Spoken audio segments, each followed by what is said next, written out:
how to do niche research and targeting the right way. I can't even begin to tell you how many times I've run into social media marketers and they automatically want to know about traffic generation. Forget about niche research.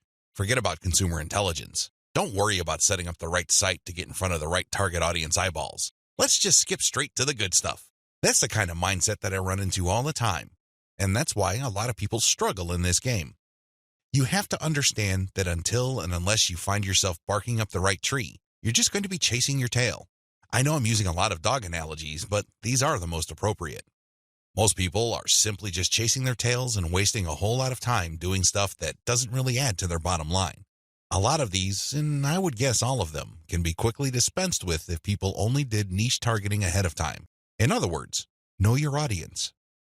Since you have a clear profile of who your target audience is, the next step is to go to these different social media platforms and find them there.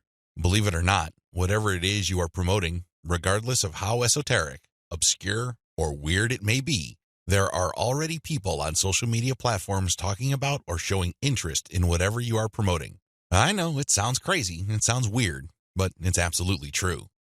Your job as a marketer is to find those audiences on these social media platforms. The way to do this, of course, is to identify your business's target audience. Sadly, most marketers don't even bother with this. Instead, they just look at social media marketing as a simple task of finding traffic. That's it. That's the name of the game. That's all there is to it. If you want to be successful, you need to be clear about who your target audience is. And believe me, this is not always easy. You're going to run into the temptation of making educated guesses about who your target audience members are. Most of the time, that doesn't work. Thankfully, there is an easier way. The more you take random shots in the dark, making all sorts of wild guesses, the more money and time you will lose. There's a shortcut here. Find your competitors. Seriously, just find them. And let me tell you, regardless of how weird, esoteric, or seemingly unknown your niche is, there will be at least one competitor on social media. Find that organization or business and let them do your niche and target audience research for you. Since they've already started and are already speaking to your audience, find out who your competitors are and look at their social media profiles. Reverse engineer who they're following. Pay attention to who they're targeting. Look at how they categorize themselves. In the most simplest terms, pay attention to the hashtags they use with their content. These clues should be enough to give you an idea of where to start. This way, you get a head start. You're not completely stuck in the dark and absolutely clueless as to what to do. Instead, you have some objective, tried and proven information you can work with. Pick your target niche. You have to remember that every business can be positioned in at least one of two ways. The bigger your niche, the more angles you would have at your disposal. You can look at different subsegments of your niche. You need to understand how this works because you might think you have a clear niche, but it may well turn out that there are many different layers or tiers to that niche. There might be different subsegments there. You should have a clear understanding of what your niche is generally and what subsegments exist within that larger niche. Again, you can reverse engineer your competitors to take a stab at this. Regardless, you need to do this. You need to get this information.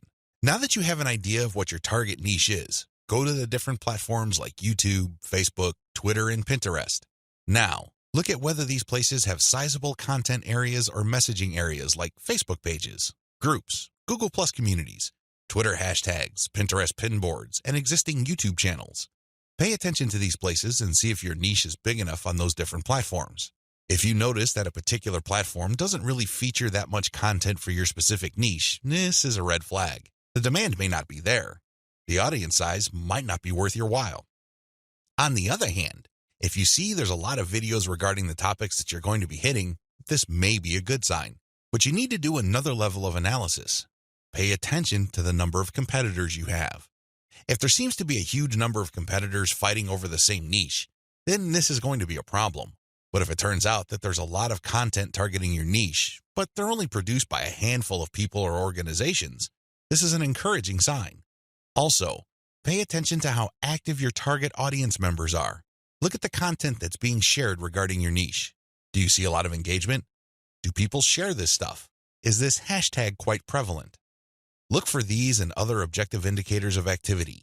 When you wrap your mind around these indicators, then you should have a clear idea of whether you should target your niche at a particular platform or whether you should ignore a platform altogether. List out your niche indicators. While you're doing reverse engineering, Pay attention to how your niche is indicated on platforms.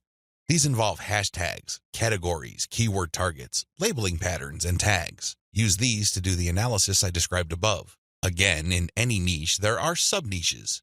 So your goal here is to find a sub-niche or a way of positioning your content so you don't run into a ridiculous amount of competition. You're still tapping into a sizable pool of demand, but you're not making things impossible for yourself by running headlong into well-entrenched professional competition.